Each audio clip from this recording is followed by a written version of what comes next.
and it's Maravelli. It's not Maravelli. It's Maravelli.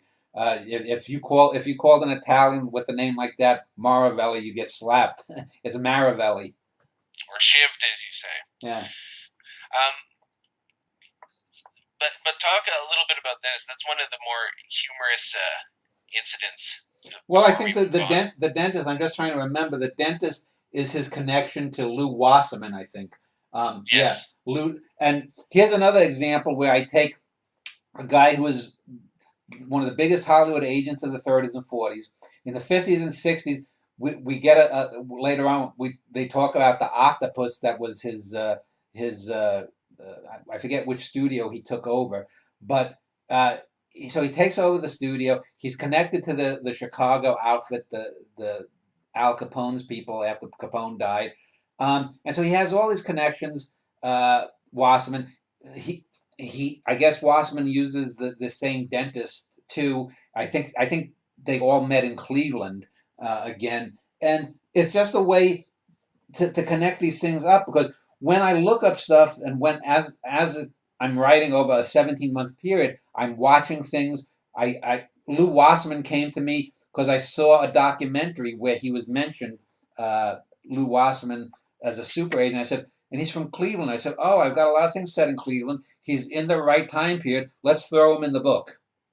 And so, how do you get Wasserman in the book? Well, we could make him. We're going to tie him to Jack Ruby, and that ties him to the foundation. And the foundation, we found out later, are the ones who killed JFK. And one of the really great things in this book is here we have the murder of JFK. It's not central to the book. It's a very small little thing. And the reason that we find out in this universe that JFK was murdered was as a distraction so that people would be focused on the murder of the president, and then a few days later, the foundation launches this attack where they kill 30 or 40 mobsters and they take over the New York waterfront. And that's the reason that they killed JFK. It had nothing to do with JFK in this book.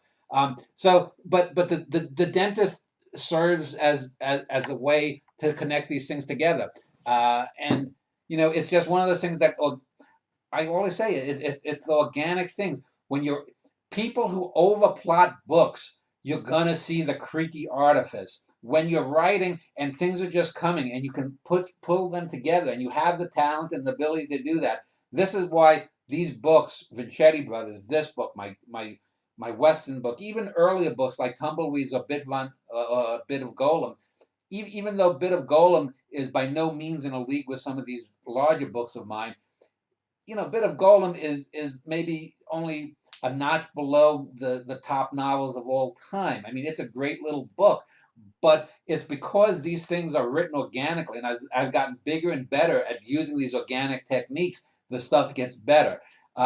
This is why even most of the great novels, you can still see some artifice in it. Most of this, you don't see the artifice. And yes, you see the artifice of using the filmic techniques, but when I'm talking about artifice, I'm talking within the diegetic universe. These things, uh, the mentioning of Lou Wasserman is perfectly rational. It would be odd if he wasn't in this book when you think about it, if you know who that was and how big an impact he had on Hollywood in the middle 20th century.